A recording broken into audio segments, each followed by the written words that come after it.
I moved to Oregon to attend OSU. I had heard Bigfoot stories and had watched a few shows on TV. I was a skeptic to say the least. Bigfoot was probably as real as the snipes my dad had talked me into hunting as a kid. My roommate in college, however, believed. His family had property along the Santiam River where they would camp and fish. He swore there was something up there that was unexplainable. He had not seen anything himself, but he had heard strange noises at times.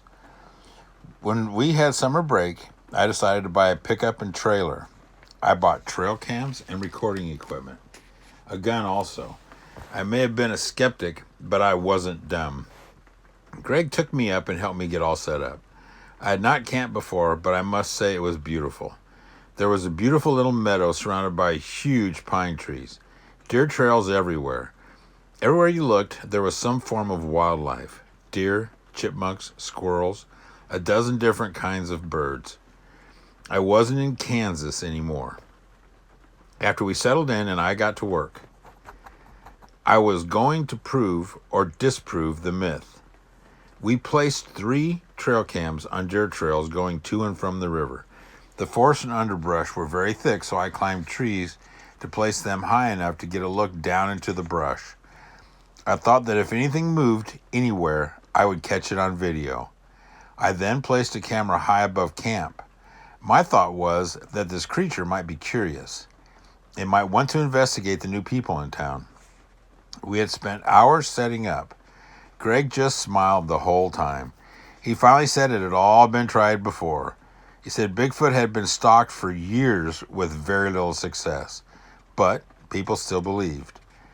I was too excited to sleep the first night. I kept hearing things in the woods. My imagination ran wild. I just knew that by tomorrow night, I would have proof. I would be famous. The woods were crawling with life at night. When the sun rose, I was ready. I waited as long as I could to take Greg with me. We went out to check the cams. I decided to only check one camera at a time. I didn't want to take all of my surveillance down at once. I didn't know if Bigfoot was nocturnal or not. I hadn't done any research. Maybe I should have. I downloaded every camera to my laptop. I had lots of deer, a few owls, and a few small animals in the brush. Nothing else. Greg decided we needed to go to the river to explore and fish. It was a short hike, maybe 500 yards or so, through the woods. It was beautiful. There was a flat, rocky area on our side and a rocky, very steep hill on the other. The river was maybe 40 feet across. The water was a beautiful, calm pool. It ran swift through large rocks on both ends. It was so clear you could see all the way to the bottom of the pool. You could see the fish hiding in the rocks if you stood still and watched long enough. I had never seen such a beautiful, peaceful place. That night I was exhausted. I had become more accustomed to my surroundings. I slept like a baby. I didn't wake up until long after sunrise. I went through the same process as the day before. Nothing. The same animals, almost at the same time even. Greg and I decided to get more organized. We made a plan. Since the animals seemed to be on a routine, we would move the cameras slowly, just a few feet every day. This would eventually cover all the 5-acre property. The days passed without any sign of anything unusual. We filled our time looking for any image or sign something big was around. We fished most afternoons. One day, Greg drove into town for more supplies and to dump our garbage. We were running low on everything, including gas for the generator. We figured he would be gone about 3 hours or so. He had been gone about an hour when I smelled something. The air was always so fresh. I thought it was odd. It smelled like a wet dog had rolled on a dead fish. The wind was blowing from the river, so I walked down there to find the dead fish. I walked as far as I could in both directions and found nothing. Not long after, the smell just went away. When Greg returned, I told him about the odor. He told me that his dad had told him that Bigfoot smell. Really? I was excited again. I checked every camera again. Nothing. The summer continued on without event. The same thing every day. Nothing on the cameras. Even fishing got boring. I decided this was just like the snipe hunts that my dad had talked me into. Yes, I said hunts, 3 to be exact. There isn't much to do in Kansas. A week before school was to start, Greg said he needed to go home. He invited me to stay with his family so we could get ready for school.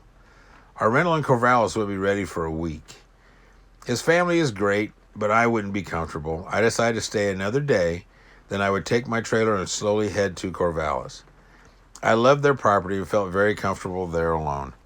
The next morning, we took the cameras down for the last time. We had named the deer and even the cougar that had walked through 4 times. I have to say, I was sad it was over. We had a great summer, even though we had never had any sign of Bigfoot was even in the state. Greg left and I sat about packing up the cameras and recording equipment. I have an entertainment center on the outside of my trailer, so I decided to try it out. Greg and I had spent most of our time relaxing by the fire or trying to stay up on our studies. Greg was very serious about school. I went to get away from Kansas and my parents. I grabbed a lawn chair and put in my favorite movie, A Knight's Tale. I'd watched about 20 minutes or so when I smelled that wet dog dead fish smell. I don't know exactly when it started, I just happened to realize I could smell it. I sat stiff as a board. I listened to every sound. Wait, what sounds? All of a sudden I noticed how quiet it was. No birds or chipmunks. Only the slight breeze in the trees and the distant river. Even those seemed quieter. I paused the movie and listened with every cell in my body. Besides being absolutely quiet, there was nothing unusual. I stood up very slowly. I wish I had my gun that was in the trailer. I made a plan to run for it in case I needed it. I slowly turned and took in every inch of my surroundings. I knew them well. I'd been there 10 weeks. I noticed which direction the wind was blowing and looked as hard as I could in that direction. Nothing. I slowly walked around my trailer. Nothing.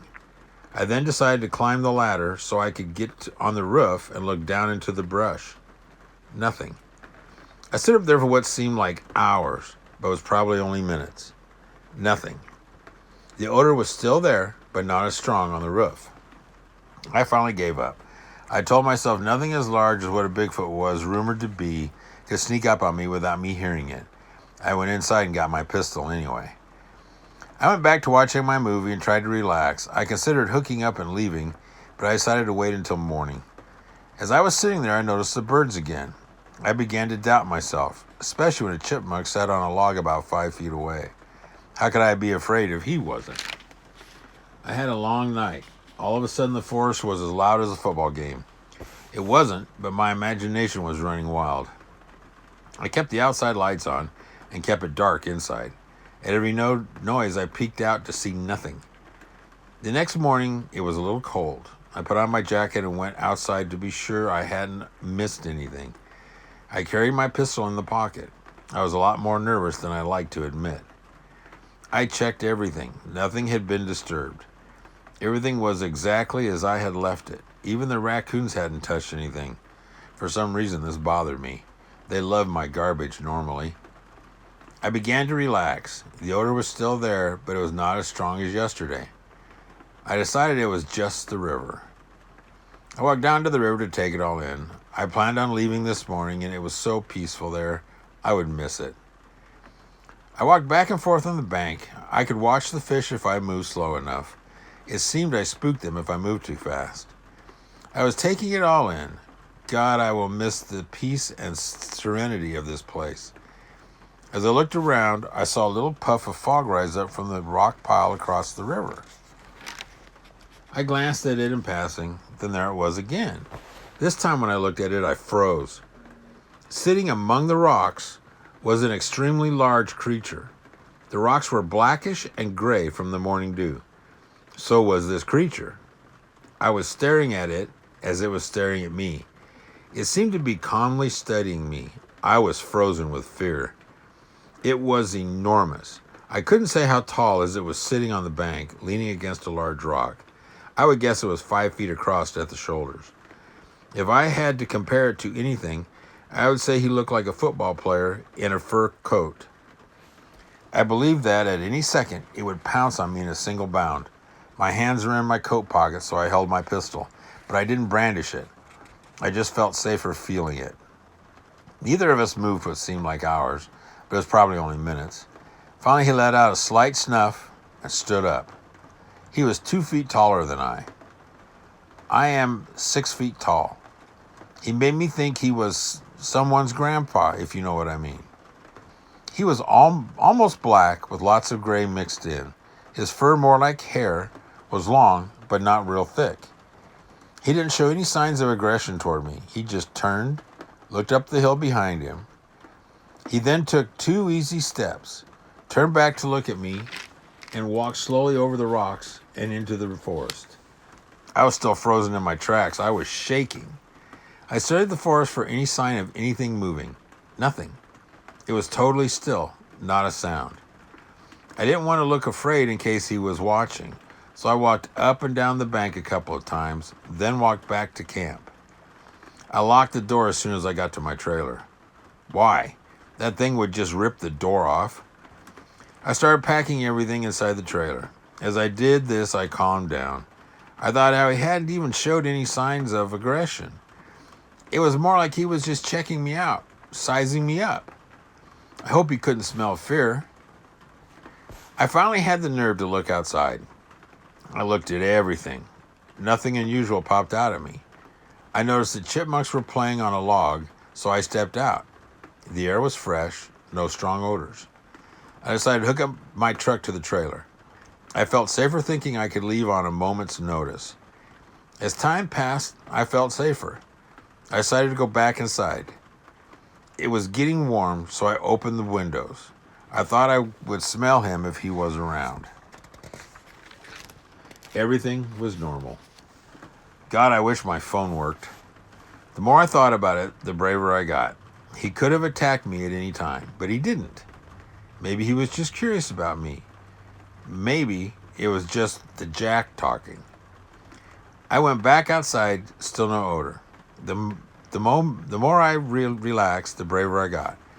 I thought maybe I would turn on another movie, but stand by my truck so I could leave in a hurry if this went bad. The movie had been playing for over an hour. I had relaxed enough I was no longer standing next to my truck.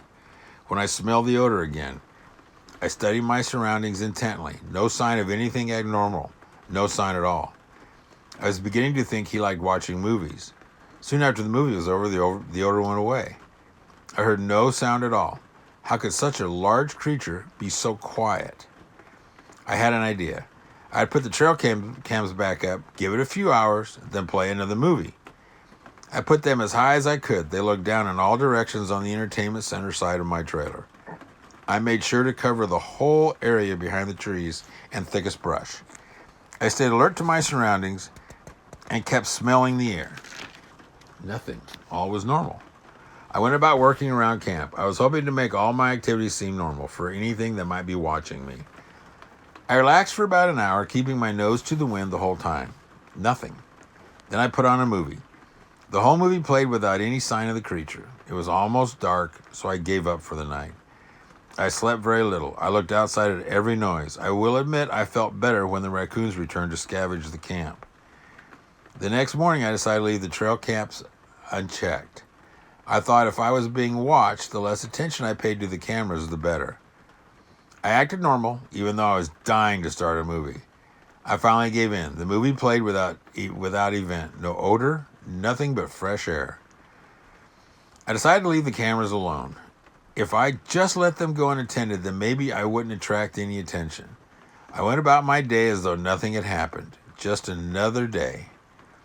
After lunch, I decided to try another movie. Absolutely nothing. Was he through with me? Wasn't he curious? Did my movies bore him? Late in the afternoon, I heard a car approach. It was Greg coming to check on me. He thought I was leaving yesterday, and when he couldn't reach me, he got worried. I was so excited to tell him the story. I took him down to the river to show him where I had seen the creature. He crossed the river using the rocks on the upper side of the pond. He could see where the mud was pushed down, and a few of the ferns were flattened and trying to regain their shape. His excitement was apparent. We went back to camp. I decided to check the trail cams. Greg pointed out that we had never had any luck when the cameras were out. I told him how I'd put them up without drawing attention. He didn't think it mattered. We were in his territory now, and he would know. He made sense, though, so we set out taking the cameras down. We tried to make it look as routine as possible. I noticed that after they were down, even the deer came around more. It was starting to get dark, so we decided to go around our usual routine. I barbecued hot dogs while Greg started a fire. We ate, drank a few beers, and talked around the fire. Nothing unusual. That night I caught Greg peeking outside more than usual. Our whole reason for being here was out there somewhere. The next morning, I woke to the smell of coffee. Greg was already up and had coffee on the stove. He wanted to walk down to the river. We studied the opposite bank as if we had X-ray vision. Nothing. We decided it was time to check the cameras. It took us all morning and 2 laptops going through them almost frame by frame. Greg asked, "How big was this thing?" I described him as an 8-foot-tall, hair-covered football player. He said. "Why, do you have something?" I was totally excited now. He had something moving in the brush just after 2 a.m. We went back and forth watching it over and over. We finally decided it was too small, whatever it was. Whatever it was moving very slow and crawling on the ground under the brush. Time to stop. Our heads were hurting. We needed a break. Let's watch a movie outside and see if anything changes.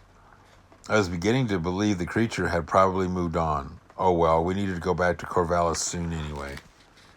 We were watching Greg's favorite movie, The Ugly Truth. We were laughing and talking when Greg got a puzzled look on his face. He twitched his nose as if trying to signal me. I smelled the odor about that time. It was not strong, but it was there. Greg stuck his index finger in his mouth and held it up. He kept talking like normal and pointed over his right shoulder. We tried to act as though we hadn't noticed anything and kept talking. We stood slowly and looked in that direction. We studied every leaf and blade of grass. Nothing. But the odor was still there. How could an animal as big as a car be that quiet and hide like that? Greg was sweating and shaking. Scared? Excited? Or both? I was excited, but not as afraid as before. We both sat. Neither of us noticed the movie. We were trying to hide our excitement. Greg looked at me and said, "What does Bigfoot eat?" I replied, "Not us, I hope." This seemed to ease the tension. Greg had an idea. Let's barbecue burgers, hot dogs. What else do we have left in the refrigerator? We will see if he's hungry. Couldn't hurt. People always bond over dinner and drinks. On the other hand, I've heard that you're not supposed to feed the bears. How bad could this be? We cooked and made up 3 plates. One had a burger, hot dog, potato salad, an apple, orange, and banana. I know, the banana sounds stereotypical. We felt we should try everything. We took a small camp table partway down the trail to the river and placed the plate on it. We couldn't see it from camp. We were only interested in hopefully creating a comfort zone, hopefully build some trust. We sat and watched movies until dark. The odor came and went. Sometimes it was so strong it was as if he was sitting next to us. Other times we had to really try to smell it. We went to bed without ever hearing or seeing the creature. We knew he was there, but where? The next morning we were even crazier. We made coffee and took a couple of donuts down to the table. The plate from dinner was gone. It could have been any animal, though, but we were convinced ourselves it was the creature. We were out of supplies. We could only stay one more night. Greg was dying to see whatever it was, so we took a fast trip to the store. We decided to have one more great day. We bought steaks, 3 of course, potatoes to bake, corn on the cob, apples, oranges, and bananas. We had no idea if or what it would eat. Greg finished by buying 2 boxes of donuts. We had a feast for 3 the whole time the odor was there. Again, it came and went. When we took the plate to the table, all that was left for breakfast was a cold cup of coffee. There wasn't any sign of what had taken the donuts. It could have been anything. We were convinced it was the creature, though. This time we had so much it took 2 plates to hold it all. We put all the fruit there too. We again watched movies until dark. The next morning we packed to go. We had absolutely no definitive sign the creature was there, only the odor we kept smelling. We had hoped with all our offerings the creature would have become more comfortable with us. I was sure he had been around the last couple of days, but there wasn't any sign. Before we left, we made a last trip to the river. No sign he'd been there since I saw him. We opened the boxes of donuts and each took one. We left the rest on the table and walked to our vehicles. It was time to go. We stood between our vehicles and made plans. As we talked, I looked over Greg's car toward the river. There it was, just inside the shadows of the trees. It was just staring at us. I nodded my head so Greg could see it. The three of us looked at each other for a short few minutes. Finally, he turned and disappeared into the trees. Not a single sound. Greg turned to me covered in sweat. He was extremely excited. "Oh my God," he said. He couldn't believe what he just saw. He was talking a mile a minute. We had to go. It would be a late afternoon before we reached Corvallis. We promised ourselves we would be back. Only next time we would be better prepared. This is a story that was submitted by a friend of mine. There's a part 2 that will be my next one. If you like this channel, like and subscribe and press the notifications bell. Thank you.